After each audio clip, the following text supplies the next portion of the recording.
Hello everyone, welcome to Star IQ के video platform पे आप सभी का बहुत बहुत स्वागत है। दोस्तों 24 जून 2023 के हरियाणा करंट अफेयर इस पर्टिकुलर वीडियो में हम पढ़ने वाले हैं। आइए सेशन की शुरुआत करते हैं। आप सभी को राधे राधे, नमस्कार प्यारे बच्चों।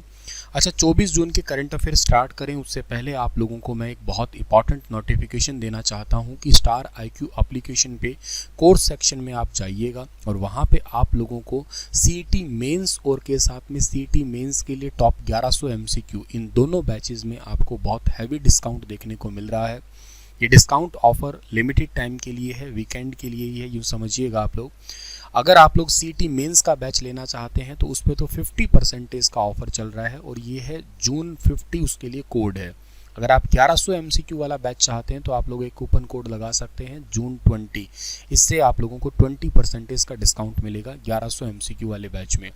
तो ये कोड है जून 50, किसके लिए? सीईटी मेंस के थ्योरी बैच के लिए, और ये है एमसीक्यू बैच के लिए। ठीक है, स्टार आईक्यू एप्लीकेशन के आपको डाउनलोड करके वहाँ पे कोर्स मिलेंगे ये। ठीक है, और ये वैलिड ऑफर है 25 जून की रात को 11 बजे तक। ठीक है, चलिए आगे बढ़ते हैं और आज का पहला करंट अफेयर पढ़ें उससे पहले कल एक सवाल पूछा था कि हाल ही में किसे national council of state agriculture board का सीनियर वाइस चेयरमैन बनाया गया है। तो national council of state agriculture board का सीनियर वाइस चेयरमैन अभी हाल ही में बनाया गया है आदित्य चौटाला को। ऑप्शन नंबर इस सवाल का ए बिल्कुल ठीक था।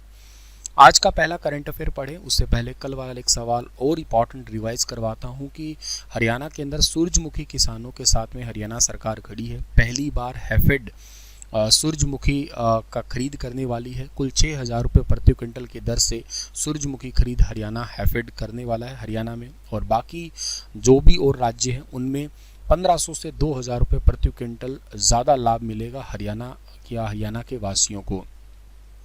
हाल ही में हरियाणा सरकार ने कितने लाख रुपए तक वार्षिक आय वालों के बिजली बिल का जुर्माना माफ कर दिया है? जिनकी सालाना इनकम 1 लाख तक की है उनकी पेनल्टी हरियाणा सरकार ने अभी माफ कर दी है। अभी मुख्यमंत्री जी ने अंत्योदय परिवारों के बिजली संबंधी विवादों के निपटान करने के लिए एक बहुत इम्पॉर्टेंट निर्णय लिया है और उसमें ये कहा है कि जिनकी सालाना इनकम 1 लाख तक की है ना, उन ऐसे अंत्योदय परिवार को डिफ़ॉल्ट जो हो गए हैं, मतलब डिफ़ॉल्टर ही होते हैं जो बिल नहीं भरता एक्चुअली, और जो बिल नहीं भरता उस पर फिर जुर्माना भी लगता है।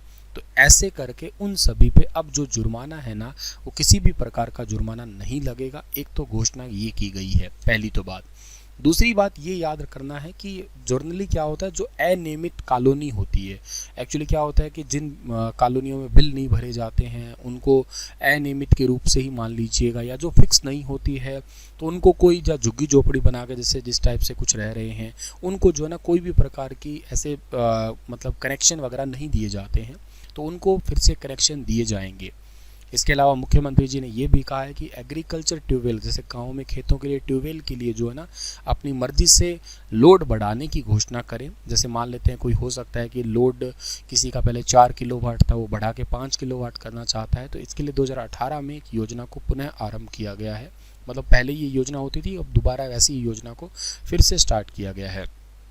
और इसके अलावा जो है ना बिजली कनेक्शन अगर लेना हो तो पहले बिजली कनेक्शन जिनको नहीं दिए जाते थे, अनियमित जो कॉलोनी होती थी, उनमें अब नागरिकों को केवल आवेदन करना होगा और लगभग 1 महीने के अंदर जो है ना कनेक्शन जारी कर दिया जाएगा स्पेशल इसके लिए। इसके अलावा जो ना मनोहर लाल जी ने 150 यूनिट हर महीने और औसत उपभोक्ता को अधिकतम 3600 रुपये का ही भुगतान करना होगा, और इसमें 25% राशि का अग्रिम भुगतान करने का जो है ना कनेक्शन दोबारा जोड़ दिया जाएगा।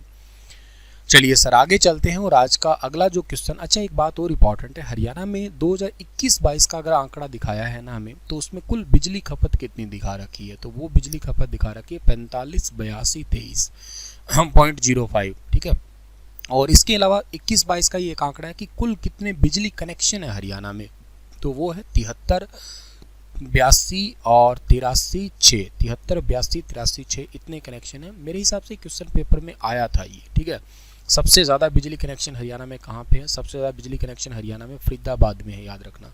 और सबसे कम कहाँ पे है? सबसे कम है पंचकुला के अंदर है। ठीक है, और प्रति व्यक्ति बिजली खपत हरियाणा में कितनी दिखा रखी है, 2167 किलोवाट दिखा रखी है, ठीक है ना। और हरियाणा के अंदर जो ना उत्पादन क्षमता कितनी दिखा रखी है, तो वो दिखा रखी है 122,022, ठीक है ना, ये मेगावाट में है, ठीक है। तो इनको अब बात आप याद रखना। अगला सवाल है कि हाल ही में हरियाणा में किसे फुल ब्राइट स्कॉलर इन रेजिडेंस फेलोशिप के लिए नॉमिनेट किया गया है, तो इसके लिए अभी हाल ही में नॉमिनेट किया गया है प्रोफेसर कौन है, प्रोफेसर है पवन शर्मा, इनको नॉमिनेट किया गया है, यानी कि ऑप्शन नंबर इस सवाल का बी ठीक रहेगा।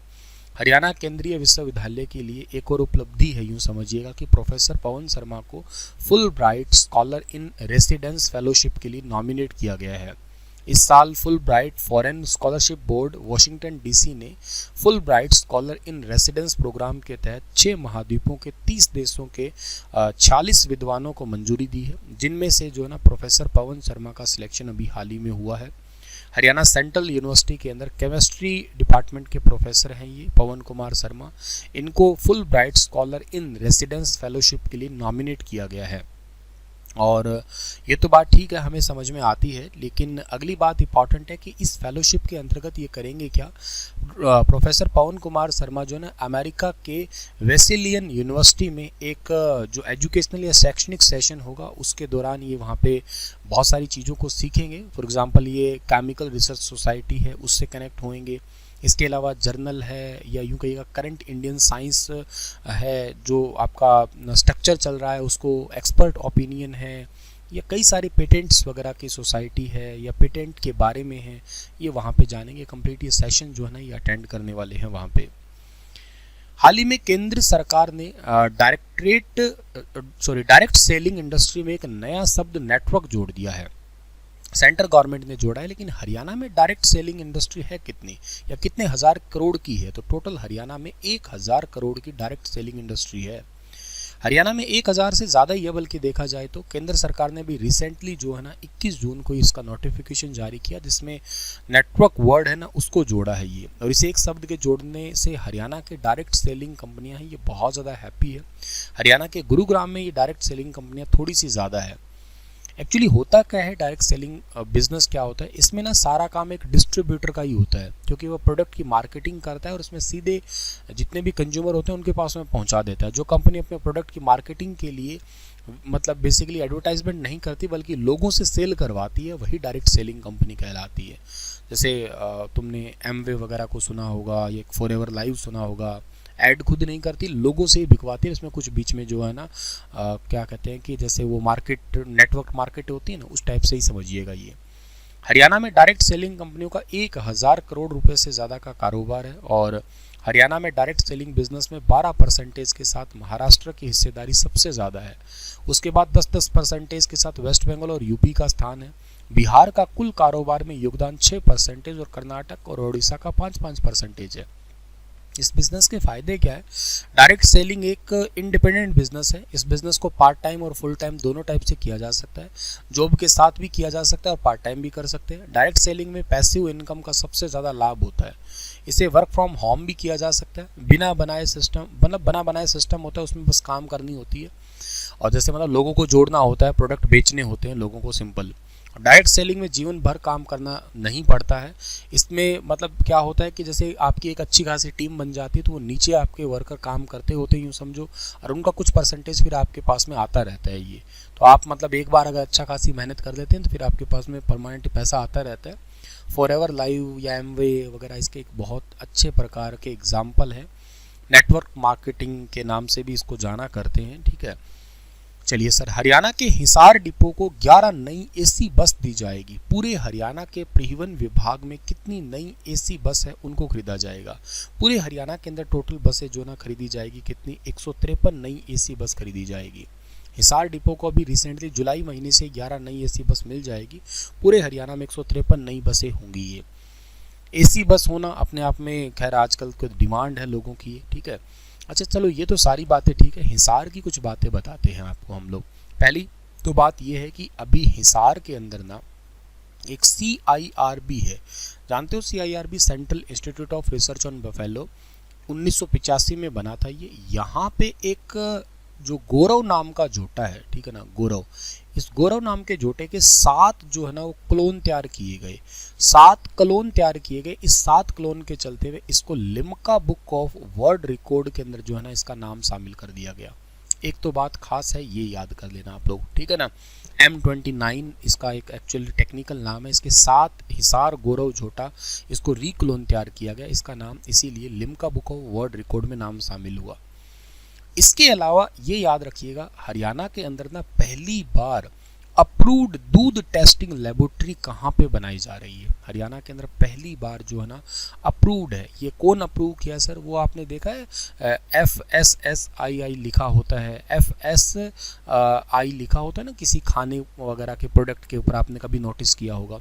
उनकी तरफ से जो है ना अप्रूव्ड करके एक टेस्टिंग, ठीक है ना, एक टेस्टिंग लेबोरेटरी बनाई जाएगी दूध के लिए। ये अपने हिसार के अंदर ही बनेगी, ठीक है ना।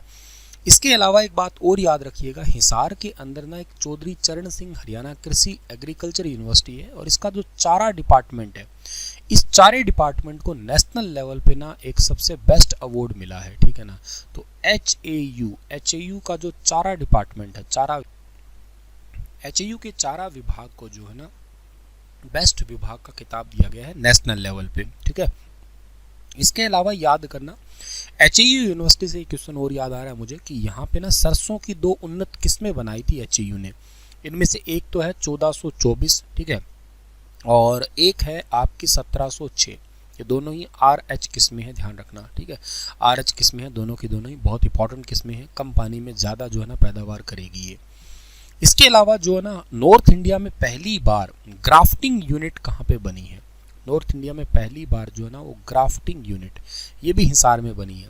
ग्राफ्टिंग का मतलब क्या होता है? 2 पौधों का जो हिस्सा है ना उसको एक साथ जोड़ के एक नया पौधा क्रिएट कर देना, उस टाइप की ग्राफ्टिंग टेक्निक होती है ये, ठीक है। इसके अलावा आप लोगों को ये याद करना है कि जो आपका हिसार जिला है ना, हिसार के अंदर एक चंद्रशूर की एक नई किस्म बनाई है। चंद्रशूर कई सारी बीमारियों के लिए इलाज किया जाता है, मैंने बीते दिनों में सारे करंट अफेयर पढ़ा रखे हैं। वैसे चंद्रशूर की एक नई किस्म है, उसका नाम है HLS4। ये HAU ने ही जो है ना विकसित की है, इसको भी याद रखना आप लोग। इसके अलावा जो है TB अस्पताल में पायलट प्रोजेक्ट TB मुक्त है ना, वो भी हिसार से ही स्टार्ट हुआ था सबसे पहले। इसके अलावा आप लोगों को हिसार से ये याद करना है कि लंपी प्रो वैक्सीन, ये भी हिसार ने ही बनाई, ठीक है ना। लंपी प्रो वैक्सीन जो है ना, इस वैक्सीन को राष्ट्रीय असव अनुसंधान केंद्र ने विकसित किया था, जो कि गाय वगैरह में डिजीज आई थी ना, उसी से ही यूं कहिएगा छुटकारा पाने के लिए। इसके अलावा जो है ना एक कृषि विकास मेला भी हाल ही में कहाँ आयोजित किया गया था? कृषि विकास मेला भी HAU यूनिवर्सिटी के अंदर ही आयोजित किया गया था। और राखी गड्डी तो आप लोग सभी जानते ही हैं कहाँ पड़ता है, हिसार के अंदर पड़ता ही है, वेरी वेरी इंपॉर्टेंट है वो, ठीक है। तो ये सब चीज़ें आप लोगों को हिसार जिले से जो है ना इंपॉर्टेंट है, सब की सब जरूर याद रहनी चाहिए। एग्जाम में कोई भी बात आपसे जो है ना इनमें से पूछी जा सकती है, ठीक है। और चलिए इसी के साथ ये सेशन समाप्त होता है। आपके लिए क्वेश्चन छोड़ के जा रहा हूँ मैं कि आप मुझे बताइएगा, डिटेल से इसका जवाब दे सकते हैं क्या, कि अभी रिसेंटली ना डॉक्टर विभा ने अंतर्राष्ट्रीय वैज्ञानिक पुरस्कार मिला था। डॉक्टर विभा को यहाँ पे लिख रहा हूँ मैं ताकि आप लोग समझ जाएं कि डॉक्टर विभा को अभी रिसेंटली इंटरनेशनल जो है ना वो वैज्ञानिक पुरस्कार मिला था। ये हरियाणा के कौन से जिले से संबंधित है डॉक्टर विभा? बताइएगा आप लोग इनके बारे में। Thank you so much, stay happy, stay healthy.